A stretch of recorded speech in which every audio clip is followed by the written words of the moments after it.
Olá, hoje estamos fazendo ainda a aula do calendário, hoje é a última parte que vamos falar sobre o calendário, dos estudos 61 ao 65. Concluindo aquilo que falamos na última aula, que o calendário judaico, então ele era definido, os meses serão definidos mês a mês, baseado nos testemunhas oculares. Então agora aconteceu o seguinte, uma vez que o Beit Din, o tribunal, determinava que dia se iniciou o mês, então eles tinham que notificar todo o povo para falarem, olha, tal dia, tal data, dia da semana, foi definido o novo mês. Se o mês anterior teve 29 ou 30 dias. E daí as pessoas então começavam a fazer a nova contagem, começavam a fazer a nova contagem, e assim podiam celebrar as festas judaicas.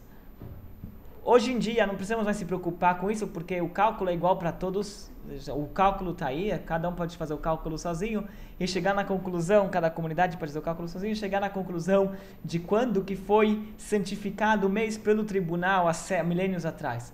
Mas antigamente que funcionava mês a mês, então tinha essa obrigação então de notificar o povo. Enquanto todo o povo morava em Israel, ou alguns moravam também já para Síria, Egito, era fácil comunicar ao povo de quando que foi a santificação do novo mês, porque dava tempo, tinha tempo hábil para avisarem a todos.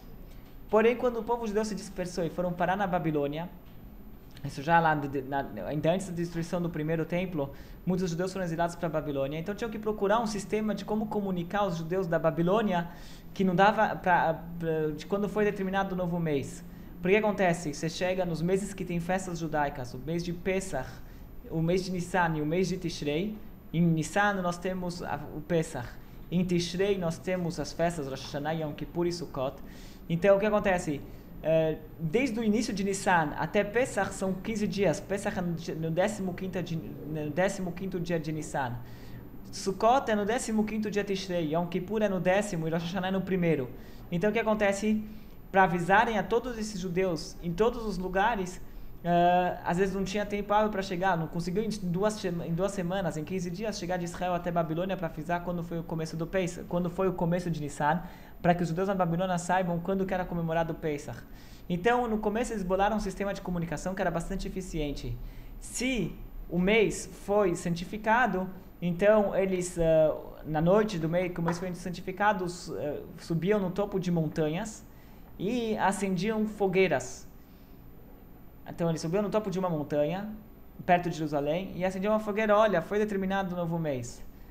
Na montanha seguinte, que era possível ver a primeira montanha, se lá também se acendia uma fogueira. Quando eles viram que acenderam a primeira montanha, então, que acenderam fogo na primeira montanha, eles também acendiam fogo na segunda montanha. E assim, em montanhas, sucessivamente, tinham judeus morando em todo o percurso, desde Israel até a Babilônia, que era a região do Iraque. Eles conseguiam, então, chegar a avisar em todos os judeus, até o Iraque, que foi santificado o novo mês, e assim, de modo eficiente, em uma noite eles conseguiam comunicar a chegada do novo mês.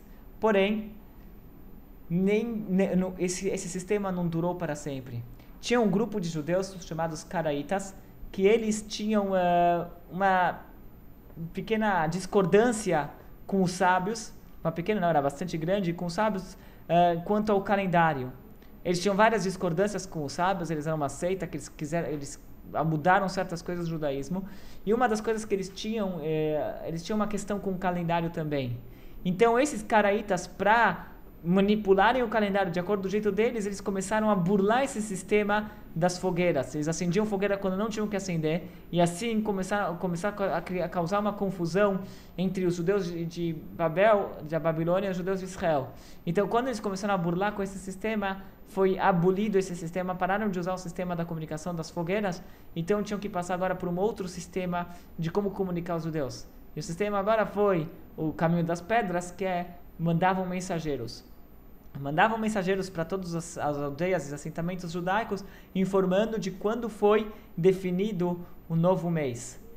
Acontece que em Israel, Síria, Egito, talvez Jordânia, os mensageiros conseguiam chegar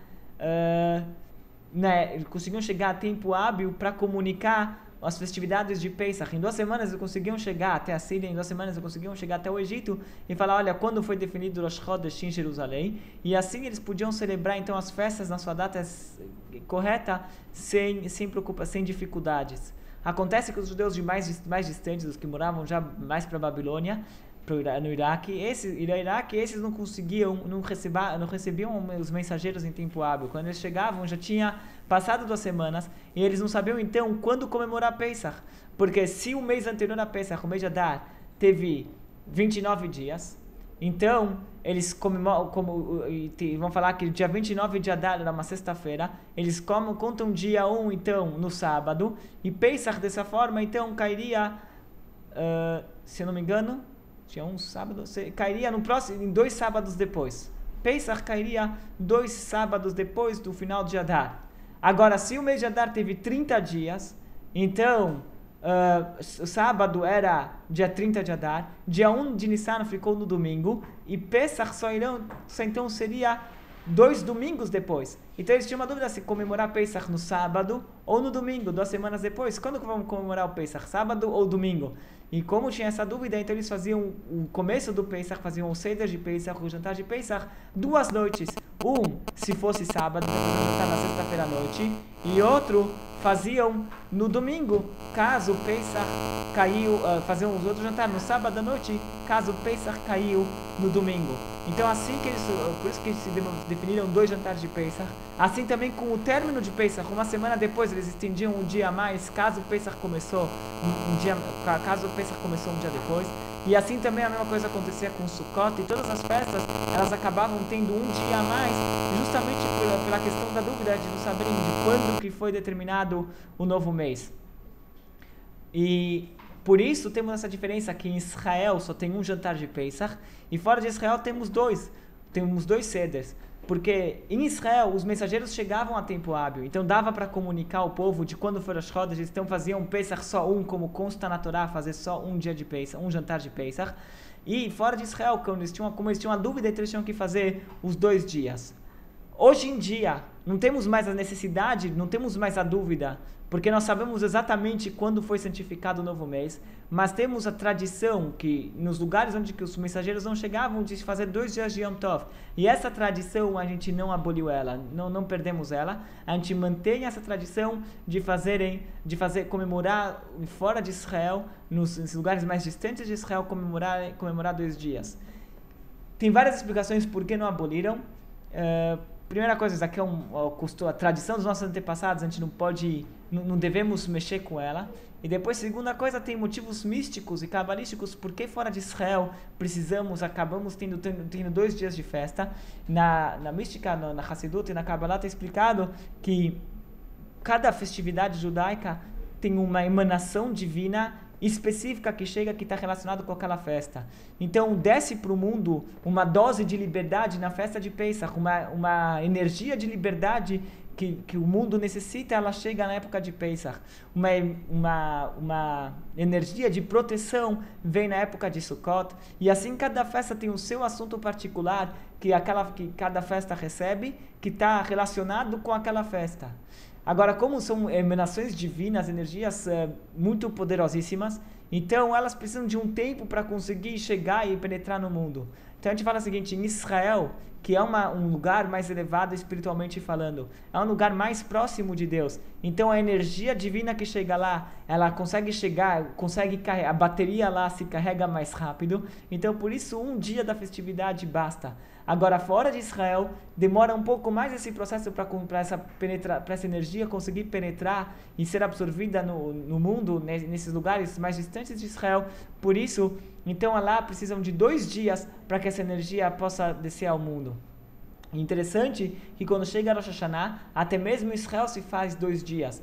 O Rosh Hashanah pela Torá é 1 dia só, mas em Israel se comemora 2 dias. Tem outras explicações, agora não vamos entrar nos detalhes porque Rosh Hashanah é 1 dia só, mas simplesmente falando é porque em Israel, Rosh Hashanah, por ser o primeiro dia do mês, não tinha tempo para nem comunicar dentro de Israel que foi definido o novo mês. Então, em Israel, Rosh Hashanah tem 2 dias.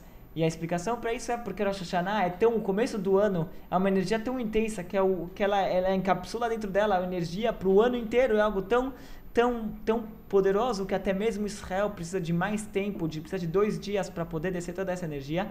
E isso aqui bate justo com um outro conceito que na Halakha consta que os 2 dias de Rosh Hashanah são considerados como um dia só pela lei judaica. Em vários termos das leis de Yom Tov, Rosh Hashanah se difere um pouco das outras festas, porque Rosh Hashanah é considerado um dia de 48 horas, porque ele tem esse assunto dentro dele que é uma energia tão grande que ela precisa de 2 dias para poder penetrar no mundo, até mesmo em Israel.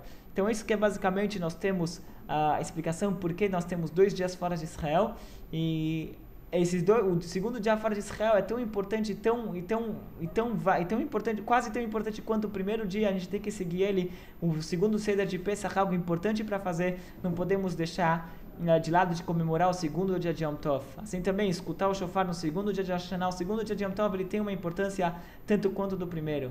Só para finalizar com uma frase bonita, tiveram grandes mestres racídicos que falaram que uma das coisas que eles não têm inveja, eles sempre tinham inveja, sempre tinham uma ânsia, um desejo muito grande de ir para Israel, fazer as mitzvot em Israel, que lá é mais próximo de Deus.